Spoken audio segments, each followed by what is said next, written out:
Good morning learners. स्वागत करता हूं मैं आपका आपके अपने यूट्यूब चैनल शिक्षा सर्वोपरि में। आज का हमारा टॉपिक है मोनोपोली। तो आज हम जानेंगे कि मोनोपोली क्या होता है, फीचर्स ऑफ मोनोपोली क्या क्या होते हैं और मोनोपोली के जो डिफरेंट डायग्राम्स हैं उसका एक्सप्लेनेशन हम इजी तरीके में सीखेंगे। तो वीडियो को बिना किसी देरी के चलिए शुरू करते हैं। शुरू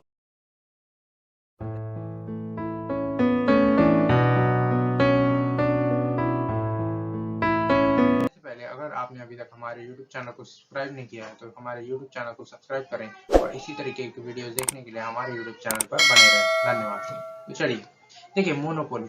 अभी मोनोपोली का मतलब क्या होता है, देखिए हम एक एग्जांपल से समझते हैं। सबसे पहले देखिए जैसे हमारा कोई इंडियन मार्केट है, ठीक है, हमारा इंडियन मार्केट है तो इंडियन मार्केट में डिफरेंट काइंड्स ऑफ कंपनीज हैं हर एक प्रोडक्ट के लिए। जैसे अगर हम एग्जांपल लेते हैं मोबाइल फोन्स, तो मोबाइल फोन्स के लिए डिफरेंट कंपनीज है, लाइक हमारा रियलमी है, शाओमी है, ओप्पो है, वीवो है, एप्पल है, सैमसंग है, वन प्लस है। ये सारे डिफरेंट टाइप्स ऑफ कंपनीज है। तो एक मोबाइल फोन के प्रोडक्ट के लिए डिफरेंट कंपनीज है। ऐसे अगर हम क्लॉथ मैन्युफैक्चरिंग में लेंगे तो उसमें भी डिफरेंट है, लाइक हमारा रेमंड है, मान्यवर है, हमारा पीटर इंग्लैंड है, और ऐसे different different kinds of companies है हमारे यहाँ पर। तो ये जो है ये तो मोनोपोली नहीं होता। मोनोपोली का मतलब क्या होता है, सिंगल। ठीक है, मैं आपको इसका डेफिनेशन आगे बताता हूँ, बट ये मोनोपोली नहीं आएगा। अब मोनोपोली क्या आएगा, जैसे मैं आपको एक एग्जांपल देता हूँ। समझिए हमारा एडेसिव का जो मार्केट है, एडेसिव का जो इंडियन मार्केट है, एडेसिव मतलब क्या होता है, जैसे गोंद होता है, गोंद गोंद नाम मैं आशा करता हूँ आपको समझेगा। तो एडेसिव का जो मार्केट है वो इंडिया में 70% जो है आज के टाइम पे, वो पीडीलाइट एक कंपनी है, पीडीलाइट, उसने कैप्चर करके रखा है। अब पीडीलाइट आपको शायद नाम ना याद रहे, बट आपको मैं प्रोडक्ट्स बताऊंगा उनके तो आपको तुरंत आ जाएगा ध्यान में। देखिए फेविकॉल हम सब जानते हैं, ठीक है, फेविकॉल, फेविस्टिक, फेविक्विक, डॉक्टर फिक्सेट, ये जितने भी प्रोडक्ट्स हैं ये सब जो है पीडीलाइट कंपनी के प्रोडक्ट है, ठीक है। तो ये हमारा मोनोपोली का बेस्ट एग्जांपल होता है, ठीक है। तो मोनोपोली का एग्जांपल में हम क्या समझ रहे हैं यहाँ से, कि प्रोडक्ट जो है वो मतलब एक पर्टिकुलर फर्म ने उस प्रोडक्ट के ऊपर अपना दबदबा बना कर रखा है, और वही फर्म जो है मोस्टली वो प्रोडक्ट को सेल करती है पूरे ऑल ओवर द मार्केट। तो वो मोनोपोली का नाम से जाना जाता है, ठीक है। मैं आशा करता हूँ आपको समझा होगा। अब हम इसका डेफिनेशन और मीनिंग देखते हैं। अब देखिए मोनोपोली, तो ये हमारे प्रोफेसर E.H. चैम्बरलिन है, इन्होंने मोनोपोली का डेफिनेशन दिया है। उससे पहले हम थोड़ा मीनिंग समझ लेते हैं। तो देखिए the term monopoly is derived from the Greek word mono means single and poly means seller. तो देखिए मोनोपोली जो है वो दो वर्ड को मिलाकर बना है। एक तो मोनो जिसका मतलब सिंगल होता है, और पोली, पोली का मतलब सेलर होता है। तो मोनोपोली का मतलब क्या हो गया, सिंगल सेलर, मतलब एक सेलर, ठीक है। तो monopoly is a market in which there is only one seller who controls the entire market supply of the product which has no close substitute. तो मोनोपोली वो मार्केट होता है जहां पर एक फर्म जो है वो पूरे सप्लाई को मार्केट में कंट्रोल करती है। जैसे अब मैंने आपको प्रीवियस एग्जांपल में बताया कि जो एडेसिव का मार्केट है, हमारा गोंद का मार्केट, उसको mostly Pidilite company he all over the India control करती है, उसके ही प्रोडक्ट ज्यादा बिकते हैं। तो वो हमारा मोनोपोली का एग्जांपल है, ठीक है। अब प्रोफेसर E.H. चैम्बरलिन ने क्या बताया कि monopoly refers to a single firm which has control over the supply of a product which has no close substitute। तो यहाँ पर भी वही बात हो रही है कि मोनोपोली एक सिंगल फर्म होता है जिसका सप्लाई जो है मार्केट में उस पर पूरा कंट्रोल करता है, और उसका कोई क्लोज सब्सटीट्यूट नहीं है। सब्सटीट्यूट मतलब उससे ही मिलता जुलता प्रोडक्ट जो होता है वो उसके क्लोज भी नहीं है, मतलब बिल्कुल भी उसके सेल में कंपेयर नहीं होता है। तो वो हमारा मोनोपोली होता है। तो यहाँ तक मैं आपको आशा करता हूँ समझा होगा। अब आगे चलेंगे और हम फीचर्स देखेंगे मोनोपोली के। तो देखिए ये है फीचर्स ऑफ मोनोपोली। ध्यान से देखिए, बहुत आसान है, मैं आपको इजीली समझा दूंगा। शॉर्टकट भी बताता हूँ कैसे आप याद रख सकते हैं पॉइंट्स को। देखिए सिंगल सेलर, हमने देखा मोनोपोली, मोनो सिंगल, पोली मीन सेलर। तो मोनोपोली का फीचर है सिंगल सेलर, मतलब उसमें एक ही सेलर होता है जो मार्केट को दबाव बना के रखता है अपना प्रोडक्ट का। In a monopoly market usually there is single firm which produces and or supplies a particular product commodity. It is fair to say that such a firm constitutes the entire industry। मतलब हम जानते हैं कि जो firm होता है वही industry का काम करता है, क्योंकि वही जो है उसका प्रोडक्ट पूरा सेल जो रहता है वो उसी में रहता है फर्म में। दूसरा है हमारा नो क्लोज सब्सटीट्यूट। अब मोनोपोली मार्केट में क्या होता है कि उसका रिलेटेड सब्स्टिट्यूट बहुत कम होते हैं या क्लोज तो बिल्कुल भी नहीं होते उसके सेल्स के मामले में, ठीक है। तो usually a monopoly sells a product which does not have any close substitute, barriers to entry another feature of monopoly, market is restriction of any entry.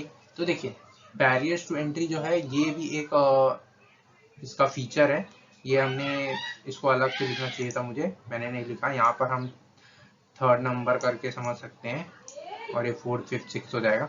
तो बैरियर्स टू एंट्री भी एक अपना फीचर ऑफ मोनोपोली है। तो यहाँ पर देख हम जानते हैं कि मोनोपोली जब उसका अकेले का मार्केट का दबाव है तो वो कोई भी चाहेगा नहीं कि कंपनी कोई दूसरी कंपनी आकर वहां पर अपना मार्केट क्रिएट करने आए। तो वो अपना इकोनॉमिक पावर, लीगल पावर सब कुछ लगा देता है उसमें, इकोनॉमिक, लीगल, इंस्टीट्यूशनल, आर्टिफिशियल जो भी पावर उसके पास है उसको कोशिश करेगा वो कि यहाँ पर कोई भी एंट्री ना कर पाए दूसरा कोई कॉम्पिटिटर मार्केट में। तीसरा हमारा प्राइस मेकर, हालांकि चौथा हो जाएगा ये।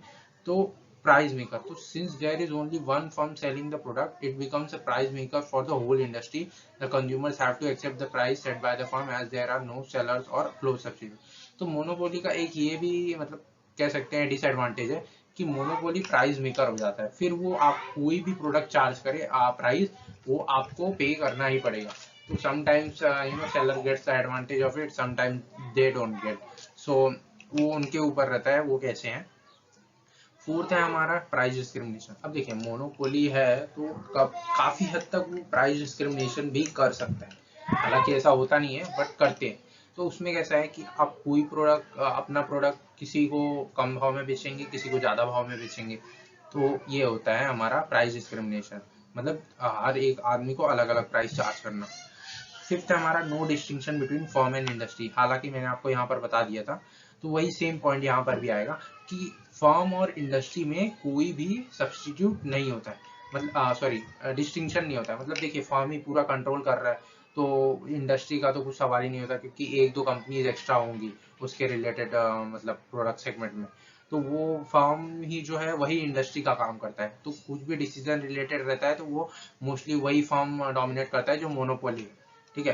तो ये फीचर्स ऑफ मोनोपोली थे, आप इसको बहुत इजीली याद कर सकते हैं। हालांकि मैं हमेशा एडवाइस करता हूँ कि जो फर्स्ट ये रहता है ना अपना सिंबल इनिशियल जो पॉइंट्स रहते हैं उनको आप बना के इजीली याद कर सकते हैं, ठीक है। अब आगे बढ़ते हैं और सबसे मेन जो हमारा मोनोपोली में है डायग्राम, उसे हम देखेंगे।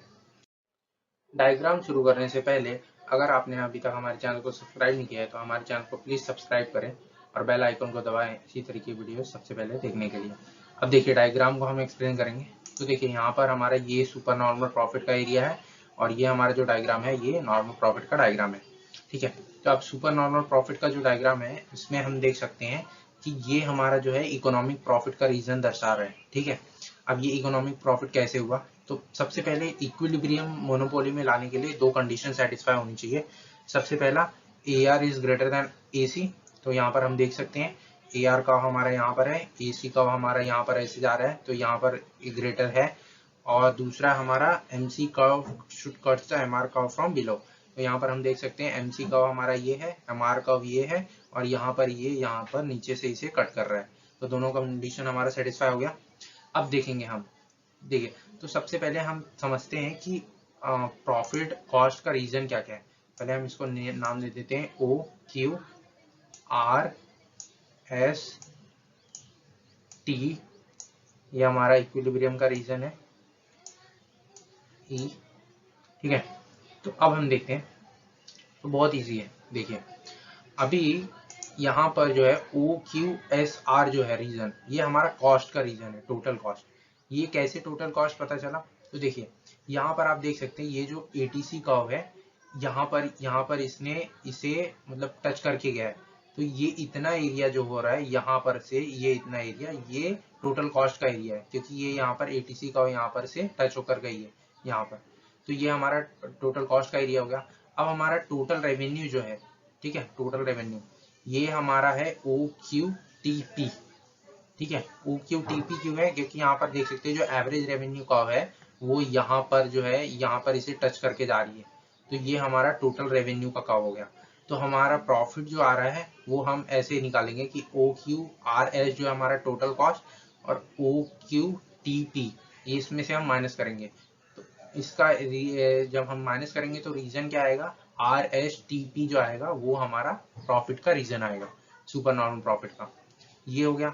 अब ये जो डायग्राम है, ये डायग्राम है हमारा नॉर्मल प्रॉफिट का एरिया। यहाँ पर हम कहते हैं कि नो प्रॉफिट नो लॉस होता है नॉर्मल प्रॉफिट में, हम ये बात कहते हैं। तो नो प्रॉफिट नो लॉस का हम जब देखेंगे तो यहाँ पर हम पता लगा सकते हैं कि देखिए यहाँ पर हम OQTP ये हमारा है। अब देखेंगे हम यहाँ पर, देखिए एवरेज कॉस्ट जो है ये यहाँ पर कट करके जा रही है। एक एवरेज कॉस्ट और ATC दोनों सेम ही होता है शॉर्ट रन में।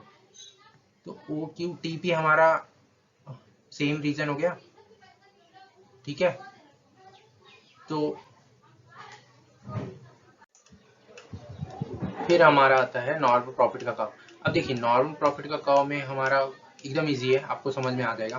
तो देखिए ये हमारा जो OQTP का रीजन है, ये हमारा टोटल कॉस्ट रहेगा और यही हमारा टोटल रेवेन्यू भी रहेगा नॉर्मल प्रॉफिट में। तो यहाँ पर कैसे हो रहा है ये रीजन, टोटल कॉस्ट और टोटल रेवेन्यू का। तो देखिए यहाँ पर हम देख सकते हैं AC का जो कर्व है, ठीक है, ये यहाँ पर कट हो रहा है। तो मैंने आपको बताया था यहाँ पर टोटल कॉस्ट हो जाएगा ये एरिया। अब जो AR का कर्व है ये भी यहीं पर ही देख सकते हैं आप, कट कर रहा है इसको। तो यहाँ पर यही हमारा टोटल रेवेन्यू भी हो जाता है। तो इससे पता चलता है कि जो सुपर नॉर्मल प्रॉफिट है और जो नॉर्मल प्रॉफिट का रीजन है वो अलग कैसे हो रहा है, क्योंकि यहाँ पर जो OQTP का एरिया है वही टोटल रेवेन्यू भी है, वही टोटल कॉस्ट भी है। तो आपको ध्यान में यही रखना है कि जो एवरेज कॉस्ट की कर्व है वो कहाँ पर टच कर रही है और जो एवरेज रेवेन्यू की कर्व है वो कहाँ पर टच कर रही है। ये जो एरिया जहाँ पर टच होगा वही एरिया वहाँ पर टोटल रेवेन्यू टोटल कॉस्ट के नाम से जाना जाएगा। तो यहाँ पर हमारी वीडियो खत्म होती है। आशा करता हूँ आपको वीडियो जरूर अच्छी लगी हो। वीडियो अच्छी लगी हो तो लाइक करें, दोस्तों में शेयर जरूर करें और इसी तरीके की एजुकेशनल वीडियोस देखने के लिए हमारे यूट्यूब चैनल शिक्षा सर्वोपरि को जरूर सब्सक्राइब करें। धन्यवाद।